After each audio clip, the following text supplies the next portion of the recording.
Muito bem, muito boa tarde, bom dia ou boa noite, né? Não sei que horário que você está acompanhando esse vídeo.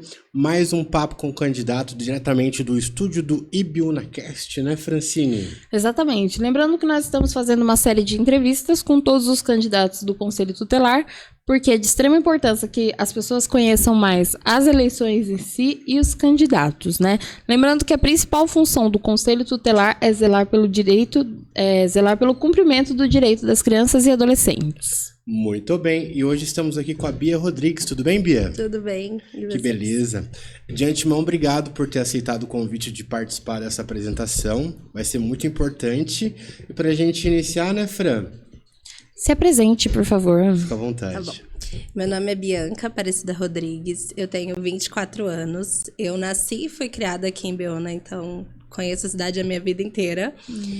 Eu sou fisioterapeuta de formação, sou formada pela Faculdade Lusófona, sou especializada em neurofuncional, aplicado principalmente à saúde da criança e do adolescente, mas atualmente a gente atende aqui em Biúna todas as demandas, então ortopédicas, neurológicas, pediátricas, trabalho na clínica Climep.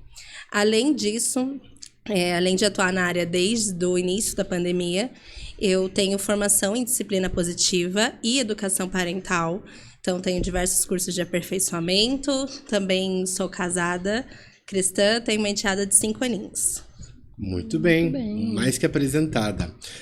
Só lembrando, Bia, que as perguntas que serão feitas para você é as mesmas perguntas que foram feitas e que ainda serão feitas para outros candidatos, tá bom? Perfeito. Vamos lá para a primeira. Como você enxerga o trabalho do Conselho Tutelar hoje na cidade de Biúna? Eu acho que tem muita coisa a ser melhorada. O Conselho Tutelar ele é um órgão muito importante. Como você falou, o objetivo é proteger integralmente os direitos das crianças e dos adolescentes. E o princípio norteador é a lei, o ECA, né? O Estatuto do Adolescente, da Criança e do Adolescente. Porém, há muita confusão sobre como que age, o que protege exatamente. Há muita confusão nas atribuições do conselheiro tutelar. Então, às vezes, as pessoas têm a errônea ideia de que tem poder de polícia. E o Conselho Tutelar ele não tem poder de polícia.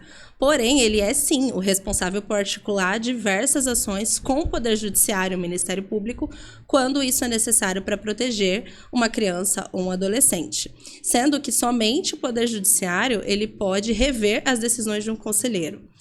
O que eu enxergo hoje na nossa cidade? Precisa de mais transparência, de mais visibilidade, que as pessoas comecem a entender quais são as reais funções, as reais demandas que eles atendem. E uma coisa que pouca gente sabe, né? Na teoria, o Conselho Tutelar ele deveria funcionar 24 horas, 7 dias na semana. Porém, aqui no nosso município, hoje, não é bem assim que funciona.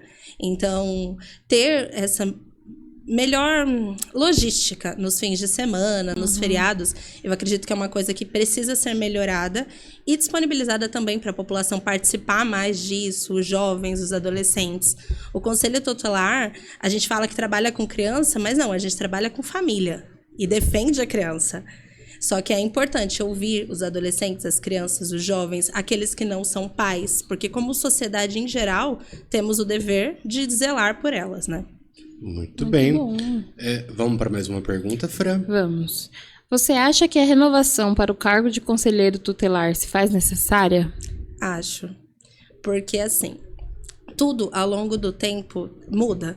Então, a nossa forma de olhar para o trabalho, de olhar para a educação, de olhar para o lazer, de olhar para todas as esferas, né? Para a alfabetização. Tudo tem mudado. Então, a minha geração, por exemplo, vem de uma educação completamente diferente dos meus avós, dos meus pais. E ainda vai ser diferente dos meus filhos, dos meus netos. Então, não é coerente para mim que a gente continue com essa imagem de um conselho tutelar que está ali, coadjuvante. Quando, na verdade, a função dele é pleitear as políticas públicas, é cobrar, é defender, é mostrar. O Conselho Tutelar, embora ele não vá lá e vá apresentar uma lei necessariamente dita, quando a gente vê que está faltando, por exemplo, o acolhimento, está faltando, ali está sendo omisso, né, a estratégia para zelar, é sim eles que vão cobrar. Somos os conselheiros, somos os guardiões, né, daquilo. São as pessoas que mais precisam entender e esclarecer as dúvidas da população como um todo. Então, eu acho que essa renovação é necessária. Um olhar mais jovem, mais atualizado é necessário. Porque, assim, independente se você foi conselheiro ou não, o Conselho Tutelar, ele age em colegiado. Então, são 5 pessoas diferentes. E essas 5 pessoas precisam mostrar visões diferentes perto de uma mesma situação. Elas precisam, as 5, estar atualizadas. O conselheiro tutelar, ele não precisa ter uma formação de ensino superior. Isso é fato. A gente tem cidades que cobram ensino médio e cidades que cobram ensino fundamental. A gente, até 2019, cobrava o ensino superior, esse ano que mudou. Isso prediz alguma coisa? De início, não. Porém, concordamos que quanto maior o nível de escolaridade, mais capacidade de interpretar a lei, isso vai facilitar bastante. Mas, se a formação for bem feita, continuada, com profissionais adequados, isso também vai facilitar bastante o nosso trabalho. Mas precisamos de ideias que vão além do que aconteceu comigo e eu não morri. Então, tem gente que fala assim, eu apanhei e não morri. E aí julga as mães, por exemplo, que adotam a disciplina positiva, a disciplina respeitosa, como mães Nutella, né? E não é. É um olhar diferente. Não é porque funcionou e estamos vivos que precisa continuar sendo dessa forma. E isso precisa ser modificado. Muitas das pessoas que acabam indo para esses cargos não têm esse olhar.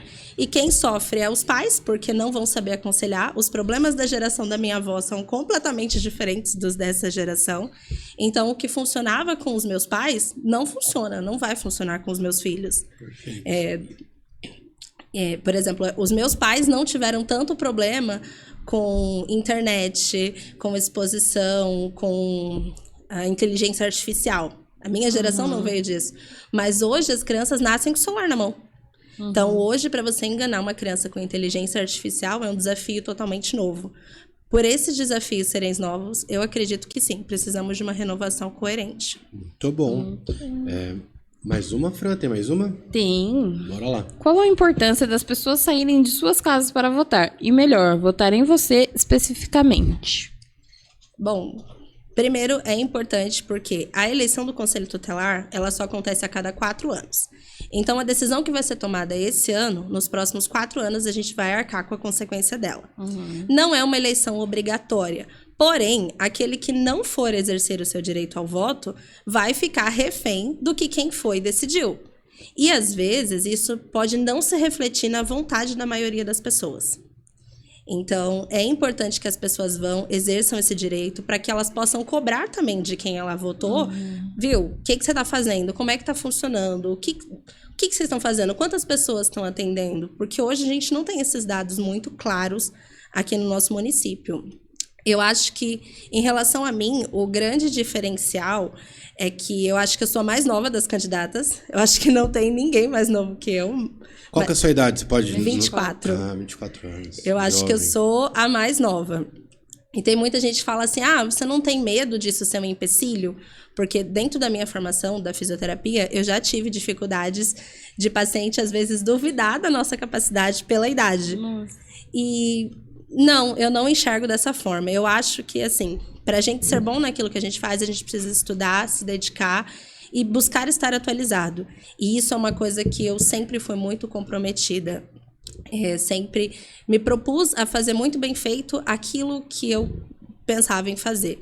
Então, isso para mim é um diferencial, trazer esse olhar de novidade, trazer esse olhar de políticas que questionam. Não é porque isso deu certo em gerações passadas que vai continuar dando. Então, acho que esse é o meu grande diferencial e eu gostaria muito que as pessoas me dessem um voto de confiança justamente por isso, para a gente envolver mais os jovens, os adolescentes, as pessoas que realmente estão interessadas e que são o foco, né, da ação desse órgão. Muito bom. E é isso aí, né, Fran? Só reforçando que o que ela já falou, né, que as eleições acontecem a cada 4 anos e esse ano vai ser no dia 1º de outubro, das 8 às 5 na Escola Escalamandré. Todos que têm título de eleitor e votam aqui na cidade podem e devem participar da votação. É só levar o título de eleitor e um documento com foto para participar. Muito bem. E para a gente finalizar esse papo com o candidato, a câmera é sua, o microfone é teu. as suas considerações finais, pode falar o que você quiser, tá bom? Gente, como eu falei aqui, o meu trabalho é sempre pautado no respeito, no diálogo, na família, e eu quero trazer esse olhar de novidade, de o que é mais atualizado, o que a gente pode fazer diferente das gerações que vieram antes, como que a gente pode enfrentar esses novos desafios. Então, se quem está assistindo ainda não tem um candidato ou quer ver uma mudança, eu nunca estive no cenário político da nossa cidade, então, quem quer uma carinha nova, por favor, vote em mim, me dê esse voto de confiança. O meu número é 25 e o meu nome é Bia Rodrigues. Muito bem, tá dado o recado. Muito obrigada por ter participado. E é isso aí, né? Acompanhem as outras entrevistas e dia 1º de outubro, vote e vote consciente. Tudo bem, até a próxima. Tchau, tchau.